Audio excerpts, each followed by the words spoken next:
innovation and creativity being his strength. In his 24 years of experience in the field of education, he has become a pioneer in innovative and experimental teaching. We welcome the men mentor for the day, Dr. Vijay Nagesh, a corporate educational professional with 24 years of experience in education sector. A thinker, practitioner, and a dynamic researcher, he is currently the CEO of Academic Center of Excellence and the director and principal of Takshila International School. Good morning marvellous महिलास। आज हमारे साथ जो men mentor series में marvellous men है, उनका नाम विजय नागेश है। Is a corporate educational professional with 24 years of experience in education sector. Basically, a principal of Takshila International School. Sir, we are highly delighted and honored to have you here. On a very first part, कुछ आगे बढ़े, आपने इतना education sector में इतना काम किया है, तो we would like to know more about your journey, your achievements. सबसे पहले आप सबको नमस्कार. First of all, I am very much delighted that I am a part of this respectable platform, and it is just because of your respectable organization. So, millionfold thanks to you and your organization and all the team members for providing me in such a good and respectable platform. So, इसलिए मैं तहे दिल से सबसे पहले आपको शुक्रिया अदा करना चाहूँगा, आपके टीम मेंबर्स, आपके ऑर्गेनाइजेशन को करना चाहूँगा, जिसके माध्यम से आज शायद मैं आज काफी लोगों तक पहुँच पा रहा हूँ. ओके, अब रही बात मेरी जर्नी की, एज यूजुअल जर्नी शुरू होती है स्कूलिंग से. मैं बिलोंग करता हूँ भिलाई, एक छोटा सा शहर है, एक छोटा सा टाउन है जो स्टील सिटी के नाम से काफी फेमस है. Bhilai steel plant of SAIL है, छत्तीसगढ़. तो ये भिलाई सिटी से मैं बॉर्न एंड ब्रॉट अप हूँ मैं. तो वहीं पे मेरी बेसिक एजुकेशन हुई है, बेसिक स्कूलिंग हुई है, और धीरे धीरे स्कूलिंग के बाद पढ़ाई में अच्छे थे. मैथ्स वगैरह अच्छा था, उन दिनों में कंसेप्ट था मैथ्स अच्छा है तो आप इंजीनियर बनोगे, बायो अच्छा है तो डॉक्टर बनोगे एज यूजुअल.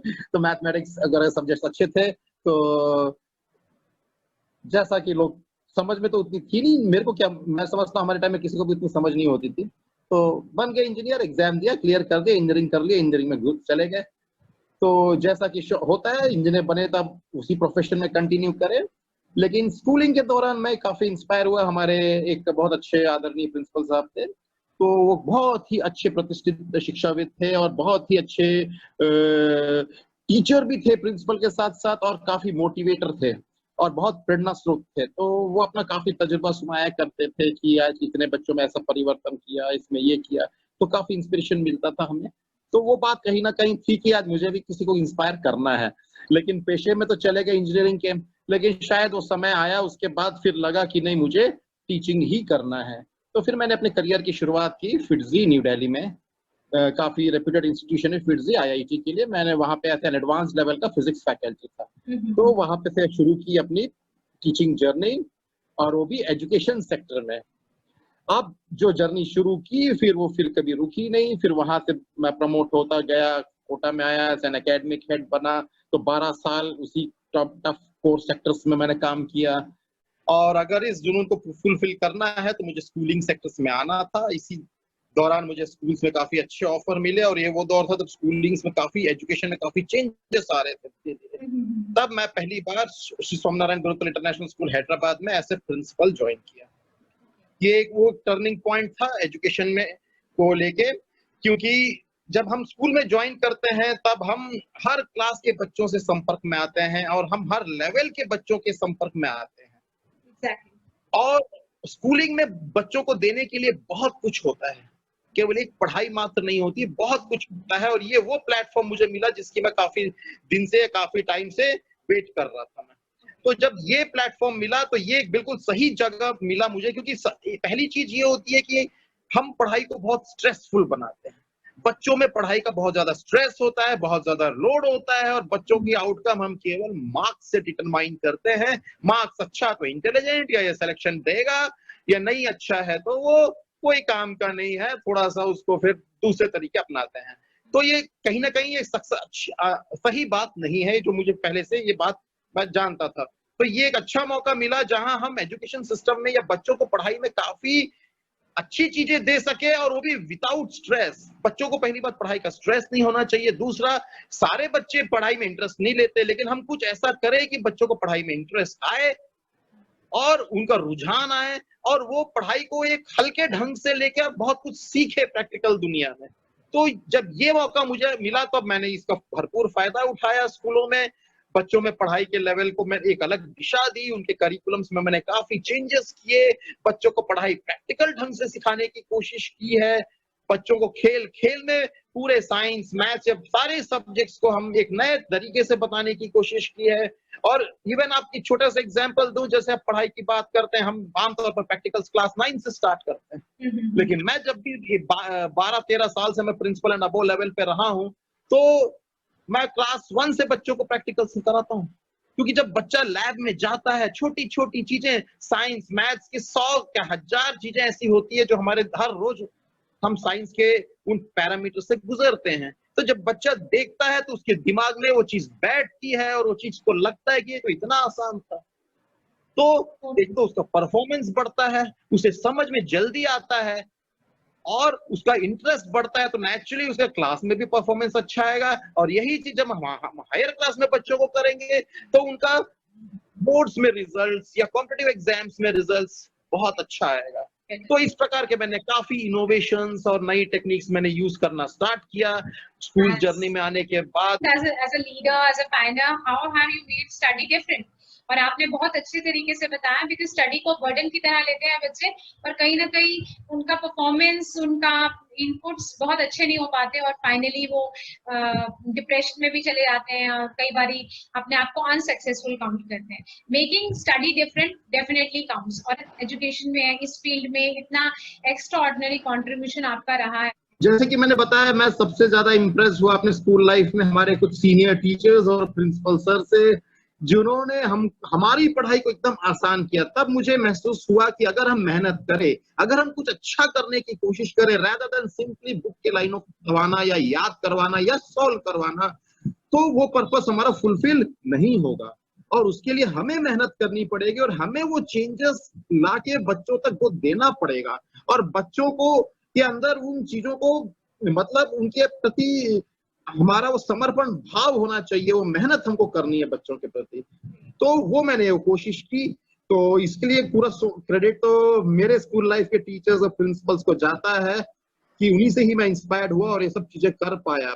और यही कारण है कि जो चेंजेस मैंने लाए वो धीरे धीरे एक बहुत बड़ा करिकुलम बन गया और उसको मेरे ही स्कूल ने बहुत सारे अच्छे अच्छे स्कूल्स में अडॉप्ट किए गए। और उसको मेरी इन चीजों को शायद लोगों ने भी बहुत समय बाद, टाइम ऑफ कोर्स लगा, सराहा और शायद इतने काफी सारे छोटे छोटे अचीवमेंट्स मुझे मिल गए। सोशल चेंज की बात करूं तो लोग समझते हैं सोशल चेंज कोई एक बहुत बड़ी चीज है, हमें कुछ बड़ा अलग करना है। सोशल चेंज मतलब वो कोई एक ऐसा चीज नहीं होता। हम जो कर सकते हैं अपने लिमिट में, हम अपने दायरे, घरों में या ऑफिस में, जहां पे भी रहते हैं, हम समाज के लिए कुछ भी अच्छा काम करें, मैं समझता हूँ दैट इज सोशल चेंज। और सामाजिक सेवाओं से और ऐसे चेंजेस में हम बचपन से ही जुड़े रहे हैं। जैसे बचपन से ही मेरी हैबिट थी, कुछ हैबिट्स थी, जैसे हम कॉपीज, किताब जो हम यूज कर लेते हैं, हम 6th-7th में हूँ, मैं 8th में चला गया तो मेरे टेक्स्ट बुक्स बच गए, क्या करना है। आमतौर पर स्टूडेंट्स क्या करते हैं, उसको दुकानों में या तो सेल ऑफ करते हैं 50% 30% में, या जूनियर स्टूडेंट्स को दे देते हैं और उन पैसों की फिर हम एंजॉय करते हैं, कुछ नहीं करते, एक पार्टी हो जाती है, खत्म। तो क्यों ना हम वो नीडी पीपल को दें, गरीब बच्चों को दें, जो जिनके लिए शायद वो एक नोटबुक, एक पेन, एक टेक्स्ट बुक की कीमत हजारों रुपए से ज्यादा है। तो बचपन से ही जब ये चीज को रियलाइज किया, मैं अपने बुक्स, नोटबुक, स्टेशनरी उन्हीं को देता था। कॉलेज लाइफ में आते आते फिर मैंने ऐसे दूसरों को भी हेल्प करना, कई लोगों को, दूसरों को हेल्प करना स्टार्ट किया और मैंने उनको पढ़ाना भी स्टार्ट किया। कई ऐसे आप देखेंगे, कई रिमोट एरियाज में गरीब बच्चे होते हैं जिनमें इंटेलिजेंस की कमी नहीं होती, शायद उनको कोई ऐसा तराशने वाला चाहिए होता है, थोड़ी सी उनके ऊपर मेहनत करने वाला चाहिए होता है, जो एक अच्छा रिजल्ट देते हैं। तो ये जैसे हेल्प करना बुक, स्टेशनरीज के द्वारा, या उनको पढ़ाकर हेल्प करना, तो ये भी तो एक सोशल चेंज ही हुआ ना। हमें कोई बड़ा काम नहीं करना। Exactly. आपने बहुत अचीवमेंट्स करी हैं। Kindly let us know about your achievements, sir. It is the high time we should come to that because बहुत बड़ी लिस्ट है उसकी। Number of your achievements, number of your awards are so long that it will take longer time of short. Please let us know about your achievements. First of all, I would like to thank and give credit for all the achievements, whatever I have achieved, to the people, to the students, to all my well-wishers and the parents, because उनके सहयोग, उनके cooperation के बगैर possible ही नहीं था। तो और of course award लेने मैं गया, लेकिन इसके पीछे जो मेहनत की वो तो मेरे बच्चों ने की, वो तो पेरेंट्स ने की और मेरे वेल विशर्स ने की। तो शायद मैं बस एक अवार्ड का निमित्त मात्र बन गया कि मैं गया और लेके आया। तो ये पूरा अवार्ड उनको समर्पित है। तो इस अवार्ड्स के दौर में शुरुआत से ही मुझे मिलते रहे। जब मैं दिल्ली में फिटजी में एडवांस्ड फैकल्टी था तो मैं बेस्ट फैकल्टी अवार्ड मुझे मिलता गया, क्योंकि ये चेंजेस मैंने उसी टाइम से लाना स्टार्ट किया पढ़ाई के लिए। कोटा में भी मुझे काफी अच्छे सारे बेस्ट एकेडमिशियन के अवार्ड 3-4 साल मुझे लगातार मिले। अब जैसे ही मैं प्रिंसिपल बना तो मुझे बेस्ट प्रिंसिपल का अवार्ड मिला, फिर बेस्ट एकेडमिशियन का अवार्ड मिला। गुरुकुल एक चेन ऑफ स्कूल्स है तो उनके पूरे स्कूल में बेस्ट एकेडमिशियन का अवार्ड मिला। फिर मैं काफी और जब ये सब मैथ्स में साइंस में ऐसे इनोवेशंस ला के मैं लोगों को दूसरी जगह हेल्प करता रहा, तो काफी ऑफ कोर्स मुझे 8 से 10 साल लगे इस चीज को हर लेवल या हर बच्चों तक पहुंचाने के लिए। तो इसे वाकई में उनकी दुआओं से, या चूंकि उन्होंने अच्छा एडॉप्ट करके रिजल्ट आया तो मुझे और भी अच्छे हाई लेवल पे अवार्ड्स मिले। मुझे best CEO of the education sector का अवार्ड पूरे हिंदुस्तान में मुझे मिला। मुझे राष्ट्रीय शिक्षा रत्न का अवार्ड मिला। मुझे बेस्ट नेशनल एडुप्रेन्योर का अवार्ड मिला। मुझे शिक्षा रत्न का अवार्ड मिला। मुझे इंडियन लेजेंड का अवार्ड मिला। मुझे 2 लाइफ टाइम अचीवमेंट्स मिल चुके हैं एजुकेशन सेक्टर में। और ये वो अवार्ड्स है जो पूरे हिंदुस्तान में एक को मिलता है। एक होता है आप एक सेगमेंट में या एक स्कूल लेवल में आप अवार्ड्स ले रहे हैं, लेकिन एक वो होता है कि आप नेशनल लेवल पे कुछ अच्छा अपने कंट्रीब्यूशन के दम पे आप ले रहे हैं। तो ऐसे अवार्ड्स ऑफ कोर्स मिले हैं, तो इसलिए मैं पूरा क्रेडिट आप जैसे वेल विशर्स, बच्चे, स्टूडेंट्स, पेरेंट्स को ही समर्पित करता हूं कि उनकी मेहनत की बदौलत आज मुझे मिल रहा है। तो ये उनकी मेहनत है, उनकी देन है। तो ये बधाई के पात्र मैं हूँ, वो बच्चे हैं। Incredible, sir, incredible. Your social footprints are regularly seen through your creativity, innovation in education, as a consultant, trainer, speaker, panelist on national, international forums. आपने बहुत सारे workshops लगाए हैं टीचर्स के लिए, स्टूडेंट्स के लिए, पेरेंट्स के लिए। तो आपका कोई मैसेज होगा हमारी मार्वलस महिलास जो आपको हमारे इस वीडियो को जब तैयार हो जाएगा तब देखेंगी, तो आप कोई मैसेज देना चाहेंगे उनको? ऑफ कोर्स, तो इसमें मैं मार्वलस महिला समाज ही नहीं, उसमें एक ऐड करूंगा मार्वलस पुरुष को भी, है ना। ऑफ कोर्स ये नाम तो आपने रख दिया है जो भी है, लेकिन इसमें पुरुष भी शामिल होंगे। हाँ जी। एक ही चीज कहना चाहूंगा कि जैसे जितना भी काम मैंने किया है, मैंने कोई बड़ा काम नहीं किया है। मैंने सिर्फ काम को एक अलग ढंग से किया है। और मैं यही कहूंगा कि बड़ा काम करने की जरूरत नहीं है।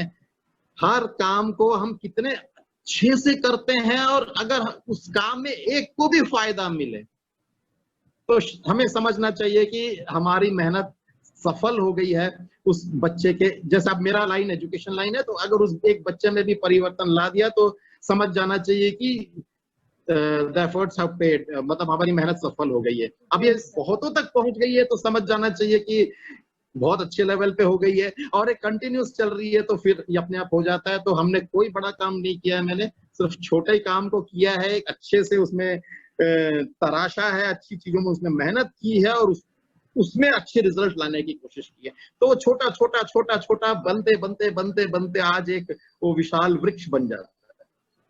तो यही कहना चाहूंगा कि कोई बड़े काम करने के पीछे भागने की जरूरत नहीं। जहां है, जहां पे भी है, जिस भी कंडीशन में है, छोटे से छोटे चीज को अच्छे ढंग से करे और उससे किसी को फायदा मिले, बस हम ये सोचे तो स्वतः ही मैं समझता हूँ समय प्रमाण या मेहनत प्रमाण एक बहुत बड़ा काम हो जाएगा और बहुतों को उससे फायदा मिलेगा।